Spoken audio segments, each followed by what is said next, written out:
60 Minutes Overtime. This week on 60 Minutes, we go to Paris to see firsthand the restoration of the Cathedral of Notre Dame. Almost exactly 4 years ago, Notre Dame caught fire. And what caught the attention of the world was when that iconic spire atop the cathedral collapsed. When it collapsed, you could hear an audible gasp from people in Paris. I remember the scream of the crowd saying no, as if they couldn't conceive such a thing. And that spire, it sort of represents the cathedral. It's iconic. So when it fell, it was a shock felt around the world. In working on this story, I was surprised to learn that that spire was not an original part of the Cathedral of Notre Dame. At the beginning of the 1800s, the cathedral had fallen into disrepair. We spoke to journalist and author Agnès Poirier. Victor Hugo is the reason why she's still standing, really. Explain that to me. Victor Hugo, who in July 1830 promised his publisher a big, big novel. Then the revolution of July 1830 break out with its barricades, etc. And he writes and writes, and he invents all those characters that are so familiar to us still, you know, Quasimodo, Esmeralda. And he made Notre Dame not only a world heroine through his novel, but he was also responsible for the creation of the ministry responsible for historical monuments and national heritage. Victor Hugo. Victor Hugo. A few years before writing The Hunchback of Notre Dame, he wrote a pamphlet called War on the Demolishers. And at the time, there was no law to preserve heritage. And he said, there are two things about a building, its use and its beauty. Its use belongs to the owner, the beauty belongs to everyone.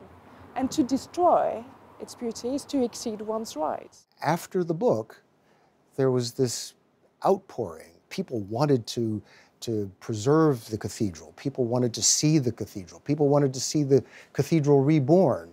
The French government at the time hired a young architect named Viollet-le-Duc. Viollet-le-Duc was rebellious. He didn't want to be trained the way architects were trained at the time, going through the Beaux-Arts. And what he did was, for years, he walked throughout France and throughout Europe just sketching. Every time he would see a medieval ruin or a medieval church, he would sketch every detail. Then he restored Notre Dame to its former glory and invented that spire. Viollet-le-Duc put up the spire, and it was as if that spire had been there all along. There were 16 statues, 12 of the disciples and 4 of evangelists that Viollet-le-Duc had crafted and placed on the spire. They went up the sides of the spire. Miraculously, just a few days before the fire, those statues were taken off of the spire to be cleaned and refurbished. So they were secure in a warehouse when the fire broke out and the spire collapsed. We had the opportunity to see these statues. They are now, some of them are now on display at the Architecture Museum in Paris, and they're magnificent. We spoke with Lisa Barganeau. She is one of the curators of the Notre Dame exhibit at the Architecture Museum in Paris. So this is St. Thomas? Yes, it's the statue of St. Thomas, and Viollet-le-Duc put his head in the statue. So the architect who did the original restoration in the 1800s put his face on this statue? Exactly. So it would live on. Yes. One of the central parts of the reconstruction of Notre Dame is the rebuilding of the spire.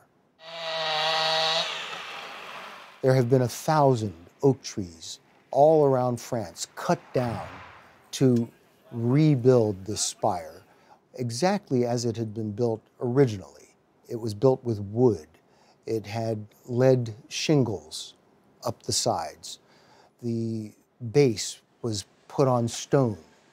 So all of the original materials, all of the original drawings from Viollet-le-Duc, his models, his sketches, they all remain today, and they've all been used again to recreate the spire. And once the spire is up, those 16 statues are going to be put back in place, climbing up the sides of the spire. So at some time at the end of next year, when the cathedral is reopened to the public, that spire is going to look as though it had never fallen.